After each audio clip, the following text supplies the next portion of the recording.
-2 আমি বলছি এটারও কোনো সম্ভাবনা আমরা দেখছি না। উনি দেশে আগে চলে আসতেন এই ধরনের কোনো আলোচনা কেউ করার সুযোগ পেত না। দেখুন বাংলাদেশে অনেক সময় অনেক ধরনের থিওরি আসে, কখনো -2 কখনো -3। এটি আসলে কোথায় থেকে আসে, কারা উদ্ভাবন তা আমাদের জানা নেই। আমরা মনে করি এখন বাংলাদেশের যে অবস্থাটা আছে এতে জনাব তারেক রহমানের দেশে আসা আমরা কোনো বাধা দেখছি না। আইনগতভাবে কোনো বাধা নেই, সরকারের পক্ষ থেকে আশ্বস্ত করা হয়েছে ওনার সিকিউরিটির বিষয় দিয়ে। এবং আমরা বারবারই শুনে আসছিলাম যে উনি দেশে আসবেন গত বছর আগস্টের পর থেকেই, আবার নভেম্বরের শেষে আসবেন বলে একটা ভালো আলোচনা হয়েছে এবং তিনি ওমরা করতে যাবেন, সেখান থেকে দেশে আসবেন। আবার আমরা শুনলাম উনি আসবেন না। তো আমার কাছে মনে হচ্ছে তিনি একটা দলের ভারপ্রাপ্ত চেয়ারম্যান, নিঃসন্দেহে বিএনপি বড় দল, জনগণও কিন্তু একটা এখন ধারণা যে কেন তিনি আসছেন না। তো আমার কাছে মনে হচ্ছে যে দেশের যারা রাজনৈতিক দলের প্রধান হন তাদের নিয়ে জনগণের কিন্তু কৌতূহলের কোনো শেষ নেই। তাদের চলন বলন কথাবার্তা সবই জনগণ অনুসরণ করার চেষ্টা করে থাকে।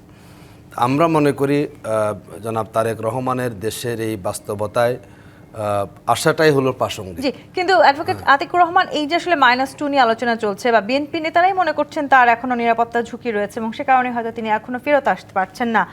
-2 জায়গাটিতে যদি আমি আপনার সাথে আলোচনা করি, এই মুহূর্তে সবচাইতে বড় রাজনৈতিক দল বাংলাদেশের প্রেক্ষাপটে বিএনপি এবং এর পরে আসলে যারা সব অন্যতম জনপ্রিয় সেটি জামায়াত ইসলামী। তাহলে বিএনপির এই নেতা শীর্ষস্থানীয় তিনি যদি আসলে না আসেন দেশে, জামাত সেখানে লাভবান হবে এবং সেই ষড়যন্ত্রের পেছনে আসলে জামাতেরও নাম হতে পারে, সেই সম্ভাবনা আছে কি?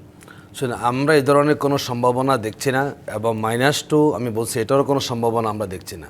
আমরা মনে করি দেশ একটা সুন্দর অবস্থানে আছে। হ্যাঁ, আইন শৃঙ্খলা পরিস্থিতি কিছুটা আমাদের এখনও আমরা উত্তীর্ণ হতে পারিনি। তো নতুন এবং ফিরে আসা গ্রাহকদের জন্য নগদে চলছে ক্যাশব্যাক সহ প্রতিদিন হাজারো উপহার জেতার সুযোগ। হবে আশা আর ফেরা, সারপ্রাইজ সেরা। দেশ নির্বাচনের মুডে চলে যাচ্ছে। আমরা মনে করি একটা দলের তিনি দলীয় প্রধান হিসাবে তাকে দেশে আসাটা এখন যৌক্তিক। যদি কোনো ফেস করুন, আমরা মনে করি আপনি একজন দলীয় প্রধান ক্লিয়ার করা উচিত যে আমি দেশে আসতে চাই, সব ওকে থাকার পরও কিন্তু আমার এই সমস্যাটা আছে। এটাকে আপনি দোয়াশা রেখে কিংবা জনগণের মধ্যে নানা আলোচনার ডালপালাটা বিস্তার করাটা কিন্তু কখনো ভালো দিক না। উনি দেশে আগে চলে আসতেন এই ধরনের কোনো আলোচনা কেউ করার সুযোগ পেত না। বিলম্ব করার কারণে কিন্তু কি হচ্ছে, নানা ধরনের আলোচনা, কেউ পক্ষে কেউ বিপক্ষে। এবং কালকে দেখলাম অনেকে বলেন যে এখানে জামাত ইনভলভ। জামাত এখানে ইনভলভ থাকার কোনো কারণ নেই। জামাত ইসলাম এই ধরনের বিশেষত আমরা কখনো সম্পৃক্ত নই।